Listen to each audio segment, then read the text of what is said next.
اذکار سیریز میں ہم آپ تمام کا استقبال کر رہے ہیں، اور ہم لوگ پچھلے کئی دنوں سے دعاء المستضعفین جو کہ اللہ کے رسول صلی اللہ علیہ وسلم طائف سے واپس لوٹ کر آتے ہوئے آپ نے کیا تھا، اور اس میں ہم لوگوں نے اللہم اشکو الیک ضعف قوتی وقلت حیلتی وہوانی علی الناس یا رحم الراحمین انت رب المستضعفین وانت ربی، یہاں تک ہم لوگوں نے پڑھا تھا۔ اب اس کے بعد اللہ کے رسول صلی اللہ علیہ وسلم کے جو الفاظ اللہ تبارک و تعالی سے گزارش کے طور پر، سوال کے طور پر جو کر رہے ہیں، اللہ کے رسول صلی اللہ علیہ وسلم بہت ہی درد بھرے انداز میں کہہ رہے ہیں الی من تکلنی۔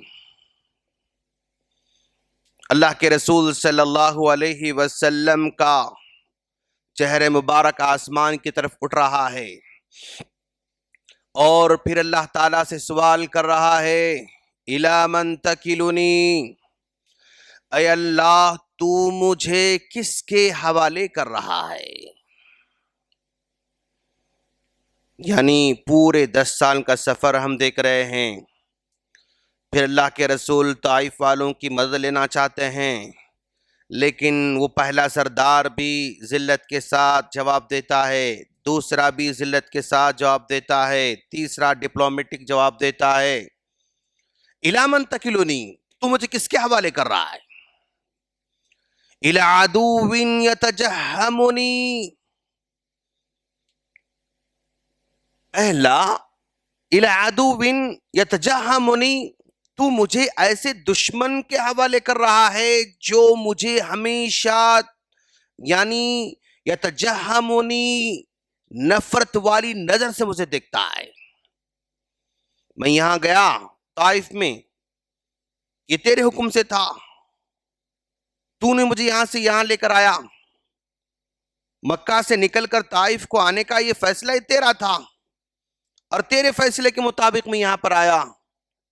الی عدو، یہ میرے جتنے بھی دوست ہیں نا، یہ دشمن ہے نا، یتجہمنی مسلسل مجھے نفرت کی نظر سے دیکھ رہے ہیں۔ او الی عدو ملکتہ امری، اے اللہ تو مجھے ایسے دشمنوں کے حوالے مت کر دے جن کے ہاتھوں میں میری باغ ڈور ہو، یعنی جن کا مجھ پر کنٹرول ہو۔ یعنی اب یہ تینوں کی تینوں کلمات کا پر غور کریں کہ پورا کا پورا سچویشن اس وقت یعنی مسلم دنیا کا بھی بالکل اسی طرح ہے۔ الی من تکلنی، اللہ اس امتی مسلمہ کو کس کے حوالے کرنا چاہتا ہے؟ اس وقت ان پر جو بھی مسلط ہو رہے ہیں، الی من تکلنی، تو ہم کو کس کے حوالے کرنا چاہ رہا ہے؟ الی عدو یتجہمنی، ایسے دشمنوں کے انڈر میں، ایسے دشمنوں کے حوالے کرنا چاہتا ہے جو ہمیشہ نفرت کی نظر سے دیکھتے ہیں، دشمن کی نظر سے دیکھتے ہیں، وہ ہم کو برداشت کرنا نہیں چاہتے، وہ ہمیں ساتھ لے کر چلنا نہیں چاہتے، وہ ہمیں ساتھ جو ہے رکھنا نہیں چاہتے۔ الی عدو یتجہمنی او الی عدو ملکتہ امری، تو ہمارا پورا کا پورا اختیار ان کے حوالے کر رہا ہے، وہ جو چاہے ہم پر کر سکتے ہیں، وہ جیسے چاہے ہم کو نچا سکتے ہیں، وہ جو چاہے ہمارے حق فیصلہ کر سکتے ہیں، وہ کچھ بھی ہمارے ساتھ کریں تو ہمارا اس میں کوئی اختیار چلنے والا نہیں۔ الی عدو ملکتہ امری، اے اللہ تو مجھے کن کے حوالے کر رہا ہے؟ تو ایسے دشمن کے حوالے کر رہا ہے جس کا پورا اختیار مجھ پر ہوگا۔ یعنی ایک دم اب تک جتنی بھی اللہ کے رسول کی دعائیں تھیں نا، وہ سب الگ تھیں، اور یہ دعا بالکل تمام دعاؤں سے بالکل الگ ہے، اور یہ دعا اس وقت کے حالات کے حساب سے بالکل اللہ کے رسول صلی اللہ علیہ وسلم اپنے اوپر مطلب اس کو فٹ کر رہے تھے نا. آج امت مسلمہ پر یہ پوری کی پوری دعا فٹ ہو رہی ہے. جہاں بھی دیکھو اس کا اوپر مسلط ہونے والا، اس کو یعنی نفرت کی نظر سے دیکھنے والا ہی مسلط ہو رہا ہے. جس کو بھی اللہ اختیار دے رہا ہے وہ اس کے ساتھ مطلب برا سلوک کرنے والا ہی ہے. جس کو بھی اللہ اس کے اوپر اختیار دے رہا ہے وہ یعنی اس کو برداشت نہیں کرنا چاہتا، جس کو اس پر رحم کرنا نہیں چاہتا، اس کے ساتھ ہمدردی کرنا نہیں چاہتا، اس کے ساتھ انصاف کرنا نہیں چاہتا. بالکل حالات بالکل ایسی ہی ہیں جو اس دعائیں بیان کیے گئے ہیں.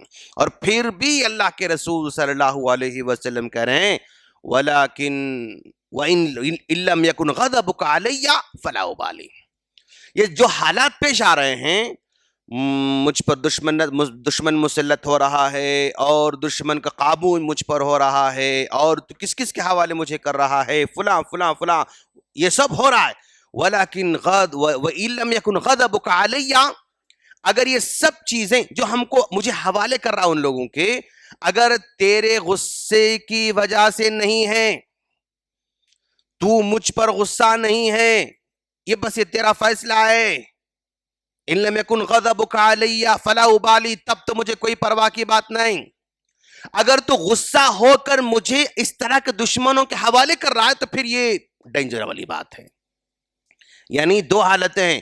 اس طرح کے حالات جو اللہ تعالیٰ پیدا کر رہا ہے، اس کی دو حالت ہو سکتے ہیں. ایک تو یہ کہ اللہ تعالیٰ کا اپنا فیصلہ ہے، اس کی حکمت چھپی ہوئی ہے، اور اس حکمت کے ذریعے یعنی مسلمانوں کو یا امت مسلمہ کو اور تو نکھارنا چاہتا ہے اور اس کو مضبوط بنانا چاہتا ہے اور اس کی خیر خواہی اس میں ہے، خیر رکھا ہوا ہے. فلا ابالی، کوئی پرواہ کی بات نہیں، ٹھیک ہے، ہم تیار ہیں، میں تیار ہوں. لیکن اگر یہ تیرا فیصلہ تیرے غصے کی وجہ سے، تیری نفرت کی وجہ سے، اور یعنی ہم کو یعنی عذاب کا فیصلہ ہے، تو اس سے ہم پناہ مانگتے ہیں.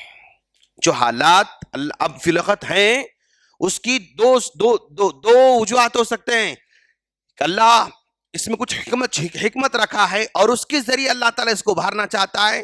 فلا ابالی، کوئی پرواہ کی بات نہیں، ہم ریڈی ہے فیس کرنے کے لیے. لیکن اگر یہ حالات تیرے غصے کی وجہ سے ہے اور تو ہم سے ناراض ہے، ناراضگی کی حالت میں یہ حالات پیدا کر رہا ہے، اللہ ہم اس کی پناہ مانگتے ہیں.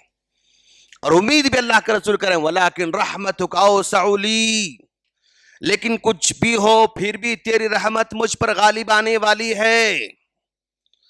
کیسے بھی حالات آئیں تیری رحمت آخر کار فائنلی غالب آنے والی ہے مومن بندوں پر. تو اللہ کے رسول صلی اللہ علیہ وسلم جو 3 کلمات اور پھر امید والے کلمات بولتے ہیں نا، وہ اس طرح کے کلمات پھر اور کسی دعا کے اندر ہم کو نظر نہیں آ رہے ہیں. إِلَىٰ عَدُوٍ إِلَىٰ مَنْ تَكِلُنِي، تو کس کے حوالے کر رہا ہے؟ إِلَىٰ عَدُوٍ يَتَجَهَّمُنِي، ایسے دشمن کے حوالے کر رہا ہے جو مجھے نفرت والی نظر سے دیکھتا ہے. اور إِلَىٰ عَدُوٍ مَلَّكْتَهُ أَمْرِي، ایسے دشمن کے حوالے کر رہا ہے جس کا اختیار پورا مجھ پر چلنے والا ہے. إِن لَّمْ يَكُنْ غَضَبُكَ عَلَيَّ فَلَا أُبَالِي، یہ سب چیزیں تیرے ناراضگی کے بغیر ایسا ہو رہا ہے، تیرے غصے کی وجہ سے ایسا نہیں ہے. فلا ابالی، کوئی پرابلم کی بات نہیں. وَلَكِنْ رَحْمَتُكَ أَوْسَعُ لِي، لیکن تیری رحمت مجھ پر ہمیشہ غالب آنے والی ہے، تیری رحمت مجھ پر چھانے والی ہے، تیری رحمت مجھے پھر آخر کار اس مشکل سے نکالنے والی ہے. اگر یہ دعا اگر امت مسلمہ اگر اس وقت کر رہی ہے، کر سکتی ہے، کرتی ہے، تو بالکل اللہ کے رسول صلی اللہ علیہ وسلم کے جو حالات تھے نا، یعنی اس کے فوراً بعد، اس دعا کے فوراً بعد پھر فرشتہ آتا ہے، جبرائیل علیہ السلام آتے ہیں. دعا بھی کمپلیٹ نہیں ہوئی، دعا مکمل نہیں ہوئی، ابھی دعا چل رہی ہے، لیکن دعا کے مکمل ہونے کے بعد ہی اللہ کا فرشتہ آتا ہے پہاڑ کے فرشتے کو لے کر. یعنی پھر اللہ کا رسول کا اب اختیار با اختیار بنا رہا ہے. یہاں پر اللہ کے رسول، یہ میرے پاس ملک الجبال ہے، یہ پہاڑ کا فرشتہ ہے، اگر آپ حکم دیں گے تو طائف والوں کو 2 پہاڑوں کے بیچ میں راؤنڈ کے رگڑ کے پیس کے چھوڑ دیں گے. اختیار فوراً اللہ تعالیٰ دے رہا. چلو اب ہم اختیار آپ کو دے رہے ہیں. ابھی آپ کہہ رہے تھے نا إِلَىٰ مَنْ تَكِلُنِي، کس کے حوالے کر رہا ہے؟ دشمن کے حوالے کر رہا ہے، پورا اختیار اس کو دے رہا ہے. اب اختیار تمہیں کو دیا جا رہا ہے، اب تم کیا کرو گے؟ تو اللہ کے رسول کو اختیار ملنے کے بعد، فرشتوں کی حمایت، فرشتے کی طاقت ملنے کے بعد، آپ نے یعنی بدلہ نہیں لیا اور پھر کہا یہ میری قوم کے لوگ ہیں، مجھے نہیں جانتے ہیں، ان کو میں معاف کر دیتا ہوں۔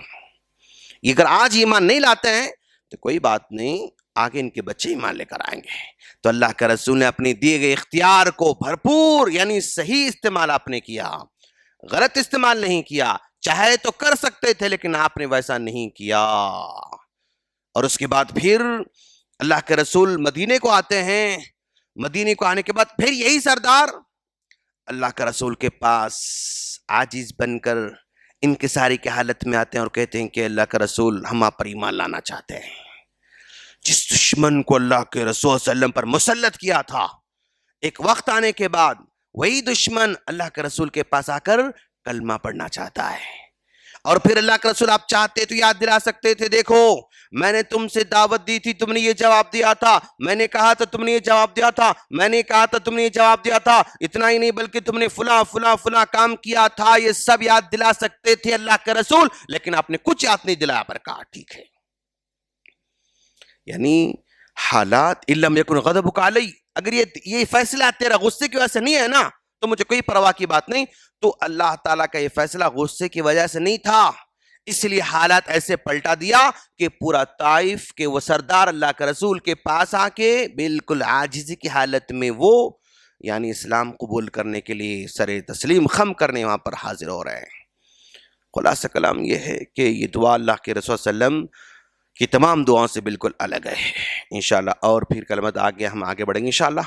اللہ سے دعا ہے اللہ تعالی ہم تمام کے ساتھ بھی جو آزمائش کی حالتیں آ رہی ہیں بالکل اسی بیک گراؤنڈ کی، اسی طرح کی، اللہ تعالی ہمارے لیے حالات کو خیر کے دروازے بنا دے اور امت مسلمہ کی ترقی کا ذریعہ بنا دے، امت مسلمہ کو جگانے کا ذریعہ بنا دے، امت مسلمہ کو اور جو ہے ابھرنے کا موقع عطا فرمائے۔ آمین۔ السلام علیکم ورحمۃ اللہ وبرکاتہ۔